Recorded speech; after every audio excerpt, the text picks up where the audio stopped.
of the vehicles, it says to protect and serve. We use that as our mantra. We want our vehicles that we're coming out with to protect and serve the officers.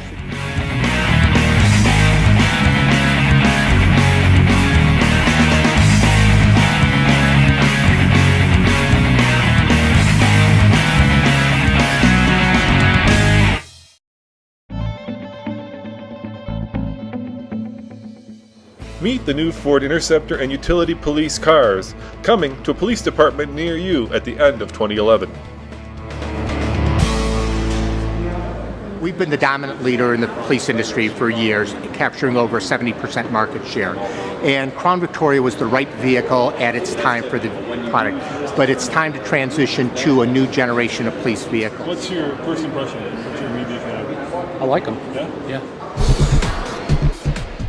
You might recognize them as the Ford Taurus and, of course, the all-new Ford Explorer. We're offering features such as ballistic door panels, optional ballistic door panels in our vehicle, something that's exclusive to Ford. Many times they're using their doors as shields in the case of gunfire. They can do that and know that they have protection regarding level 3.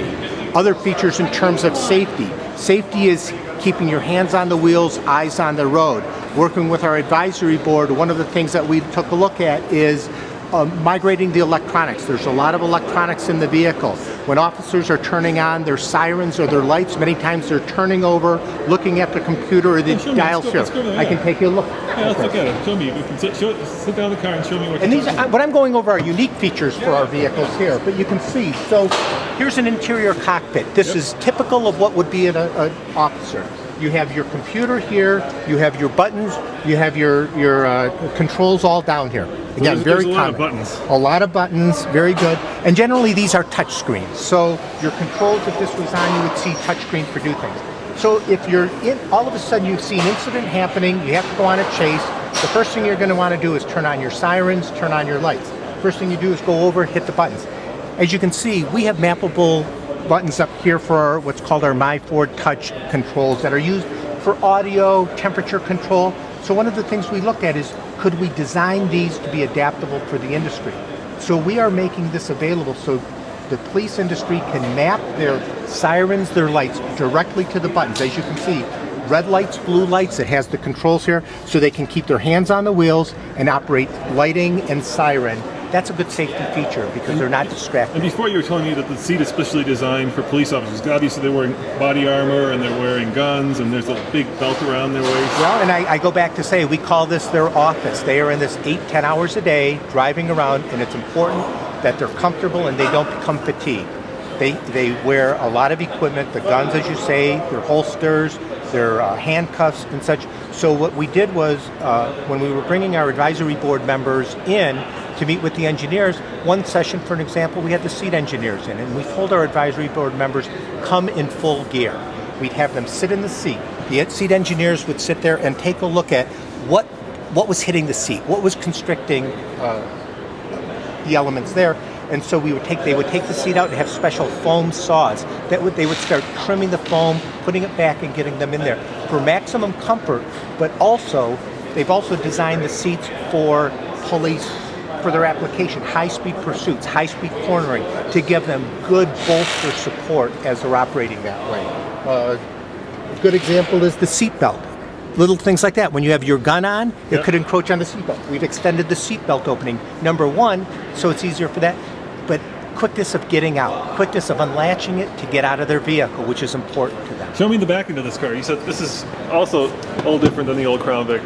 Well, what we've done is, many people, you take a look at this here, and we have designed, the idea was to have maximum package on this. And the package of the sedan, I'll start with the sedan and the utility, both exceed the dimensions of the Crown Victoria in terms of legroom. What we did on these was we sat there and recognizing that the vehicles are going to have what we call partitions put into them. Now, we wanted to make sure there was room. Now, many times you would sit there and say, well, who cares about comfort for the second row occupants? Right. It's not the comfort factor. The element is, it's a safety factor for the officers. When they have an individual handcuffed who may be very aggressive in fighting the officer from putting them in, that's a safety element. How easy can they get the individual into the back seat and out of the back seat? So we specifically went to larger door openings, wider door openings, so it's easy to get them in, and we moved the seat back specifically for police by 4 inches, so the ease of ingress and ingress and egress for the purpose for the officers.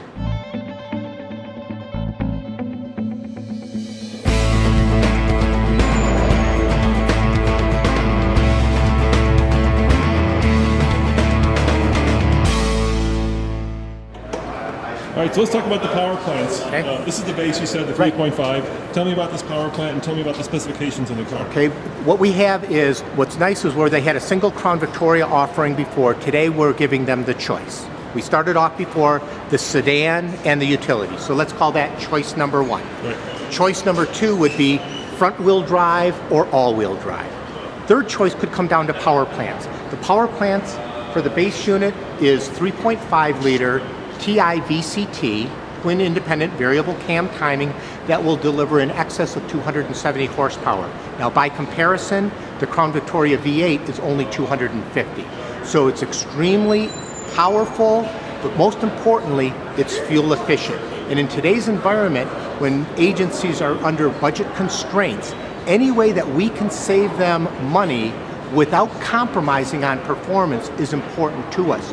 So the base 3.5 liter V6 has done extremely well in police testing and certainly delivers increased performance versus the Crown Victoria V8. Now the one that people are being curious about is the EcoBoost, It's right? the EcoBoost, exactly right. It's a turbo. 3.5 liter EcoBoost, or direct injected GTDI, gas turbo direct injection power plant. Now that power plant is going to deliver in excess of 365 horsepower, and that has just set records at all police tests out there.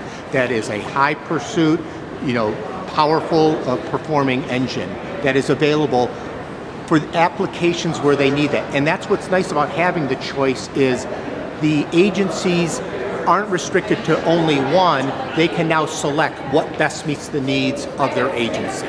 So talking about the EcoBoost engine, I think the numbers are something like 0 to 60 in under 6 seconds. Well, that right? yeah, that's correct. At the recent Los Angeles Sheriff's Department police testing that they ran, it delivered best-in-class performance. It delivered 5.8 seconds, 0 to 60, and that beat all of the V8 competitors that were in the class with it. Now, if you're not, a police officer, and look at these two cars, this is basically with the bigger engine, the Ford Taurus SHO, and this is a new Explorer. But they're different, you say. You say they're very different from They are very, very different. These are purpose-built vehicles for the police industry. Yes, do they use the basic foundation of the D3? But we have other products that are on this D platform also. But these here, the interior is completely redesigned to maximum for the police. We talked about the electronics. The police, we talked about the engine, both the naturally aspirated and the GTDI. The police operate in much different conditions, so you needed to have increased cooling for both the transmission and the radiator. So we have put these through police durability cycling, power takeoff units. So these are vastly different than anything that would be available as a retail offering.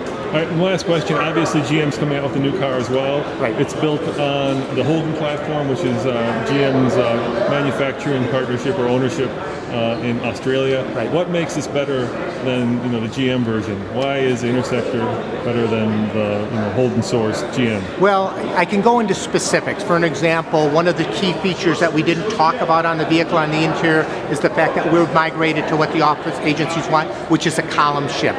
If you have the shift on the floor where all of your equipment, you have some constrictions. So this vehicle, as we said, has truly been designed for the police agencies there. So there's various product attributes that are better. Number one, I would say, it's the belief that rear-wheel drive is better than all-wheel drive, or rear-wheel drive is the best in the industry. The testing that was done both at Michigan State Police and by the LA County Sheriffs would demonstrate that all-wheel drive is far superior to rear-wheel drive. Okay, that's number one. Number two, it's the fact that the competitors' engines, performance engines, are V8. Again, it's this fallacy that you need to have V8 engines in order to do high-speed pursuit business. That's not the case. These 3.5 liter, the base V6, the GTDI EcoBoost, the 3.7 liter in the utility vehicle beat the competition in many of the tests out there. And what do you get with that? In budget constraints, one of the highest costs for an agency out there is fuel. These vehicles are running 24 hours a day.